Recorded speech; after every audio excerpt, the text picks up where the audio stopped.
Etnikалыктарыбыздардын күн айланып калган биз деген чыгарма менен Ахматбек Султан уулу биз аулабызда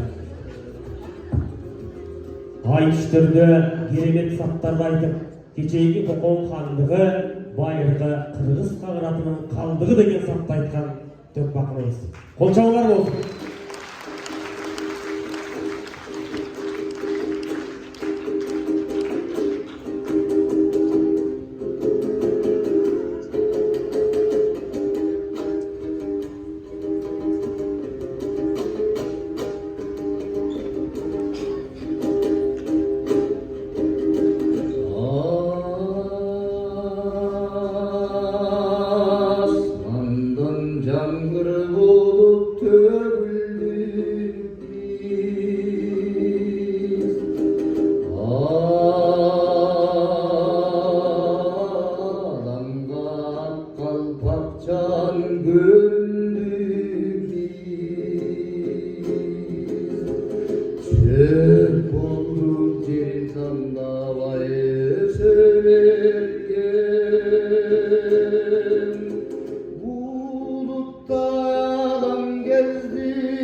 Apalar yoldulara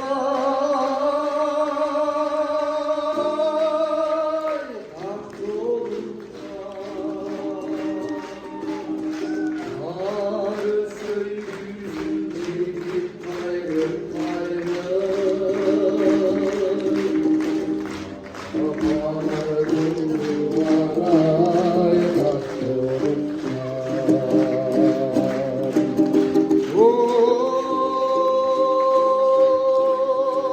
Arkası bizden maral Gorezin bozdağın kaymalık Güdünün çeleni bağlar Oğurun saparla şaylan Güdünün çeleni bağlar Kırgızlar bilinge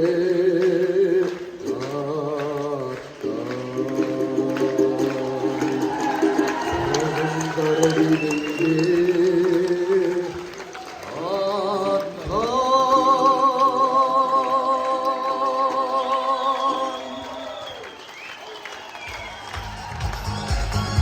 Barakende, kadırman, kasiyetli, köneli, Tağuşul Antayele satanışınдағы республикалық турнебіз Құдай бұйырса 7 келгеніште алты санаман күтесіндіп ақ батаңыстарға берекетіңіздер.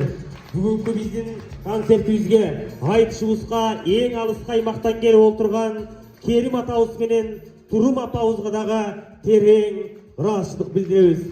Сақалын сүйреп келген аталарымызға, ақ жолын салынып келген апаларымызға терең тазим етеміз. Қылым қиырына чейін қырғыз қайраға түгелікі даңғазалана берсін. Керім атауыз менен Тұрым апауыз сияқты ел жақшылары, төріміздің көріп ақсақалдары қылым жашасын. Ар уақта қырғыз қайрығы менен Антайна сатанышындағы концертіміз жалпы қырғыз қиырын қыдыра берсін. Көріскенше қасиетті көл елі аман тұрыңыздар.